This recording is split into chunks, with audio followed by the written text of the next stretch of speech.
आपल्या सर्वांच्या नाते आदरणीय सचिन पाटील व गंटी पाटील साहेब आपल्या समोर प्रचारासाठी आयोजित आजची सभा आता करून दाखवायचा तो शब्द आपल्याला.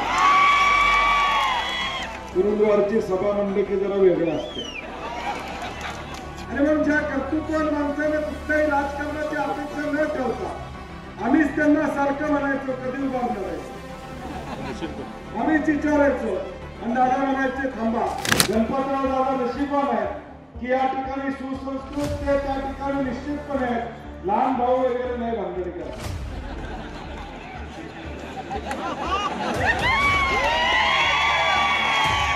आज देखील त्यांचं भाषण बघितलं असेल कुठेही 6-4 ते मारत नाहीत आमच्याकडून.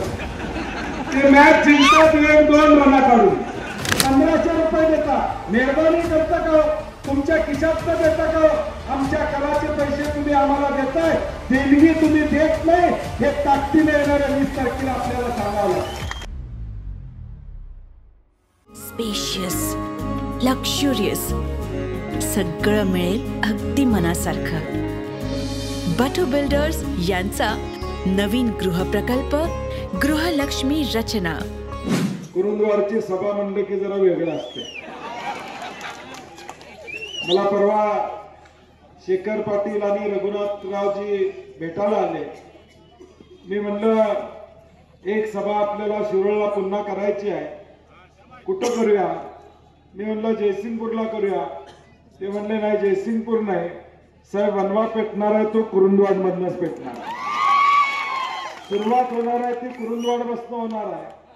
या तालुक्याला एक विकासात्मक दृष्टिकोन दिला आणि तोच विकासाचा नवा नारा घेऊन गणपतराव दादा आता तुमचं नेतृत्व या महाराष्ट्राच्या विधानसभेमध्ये करणार आहे.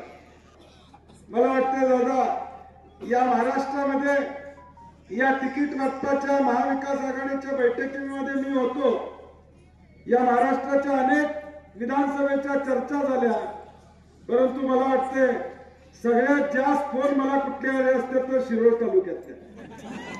तिकीट कधी देताय तिकीट कधी जाहीर करताय.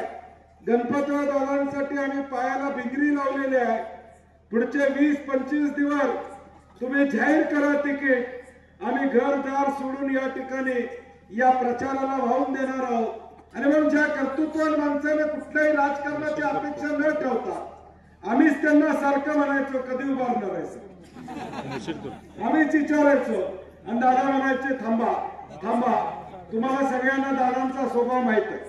संयमी स्वभाव सुसंस्कृत स्वभाव सारेसाहेबांचा कर्तृत्वाचा वारसा त्यांनी त्या ठिकाणी घेतला परंतु प्रत्येक पाऊल जपून टाकायचं कारण की शाही एक पाऊल टाकतो त्यावेळी मागचा इतिहास आपल्याबरोबर असतो याची जाणीव गणपतराव दादांना होती. आणि म्हणून त्यांचं प्रत्येक पाऊल पडणार हे व्यवस्थित पाऊल पडत होतं. कुठेही आतायतपणा नाही कुठेही बोलण्यात मगरुरी नाही कुठेही बोलण्यात चुकीचा शब्द आपल्याला ऐकायला मिळणार नाही. आज समाजामध्ये काय पाहिजे असतं तुम्ही आम्हाला मतं देता ती मतं आम्हाला त्या ठिकाणी देत असतात.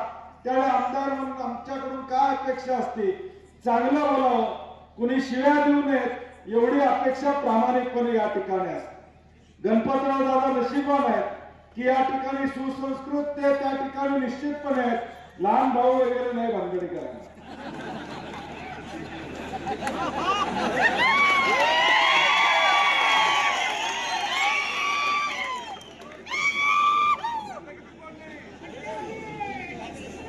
मी बोलायच्या आधी तिकडनं चालू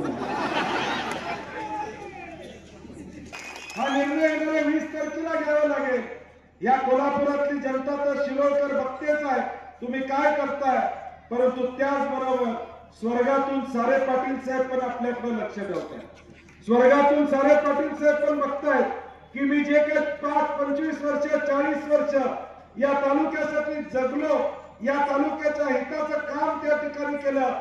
आज माझ्या माघारी माझ्या गणपतराव दादांची जबाबदारी हा शिरोळ तालुका कसा घेतोय हे येणाऱ्या 20 तारखेला आपल्याला दाखवून द्यावं लागेल. हे आपल्याला दाखवून द्यावं लागणार आहे. मी म्हणलं तसं एक चांगलं नेतृत्व आहे विकासात्मक दृष्टिकोन असणारं नेतृत्व आहे. आज देखील त्यांचं भाषण बघितलं असेल, कुठेही 6-4 ते मारत नाहीत आमच्यासोबत, ते मॅच जिंकतात 1-2 रन काढून. म्हणजे एखाद्या क्रिकेटरमध्ये क्रिकेटर असतो, तो शेवटपर्यंत 100 करतो कळत नाही, 100 कधी करतो, तसं गणपतराव दादांचं काम त्या ठिकाणी. आमचं काम दादा 2 ओव्हरमध्ये 6 मारायचे आणि 50 गाठायचे. तुमचं काम स्टेडी अँड स्लो, परंतु रेस जिंकायची, या पद्धतीचं दादांचं काम आहे. आणि हीच गरज आज या शिरोळ तालुक्यात. छत्रपती शिवाजी महाराजांचा पुतळा मालवणमध्ये पडला, त्यामध्ये या मंडळींनी भ्रष्टाचार केला. बदलापूरमध्ये एका मुलीवर अत्याचार झाला, तिची बाळंती नाही, 14 तास पोलीस स्टेशनला बसली, तिची तक्रार सुद्धा या मंडळींनी या ठिकाणी घेतली नाही. आता तर स्वातीताईंनी खासदार माडकांचा व्हिडिओ या ठिकाणी ऐकून दाखवला, म्हणजे महिलांच्या बद्दल किती सन्मान आहे या मंडळींना या ठिकाणी. बघा, 1500 रुपये देता, मेहरबानी करता का? तुमच्या खिशातनं देता का? आमच्या कराचे पैसे तुम्ही आम्हाला देताय, देणगी तुम्ही देत नाही, हे ताकदीने येणाऱ्या 20 तारखेला आपल्याला सांगावं लागेल. हे ताकदीने आपल्याला या ठिकाणी सांगावं लागेल.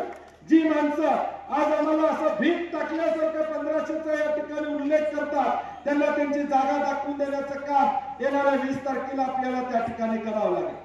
अशाच नवनवीन अपडेट पाहण्यासाठी आमच्या KK न्यूज चॅनेलला सबस्क्राईब करा.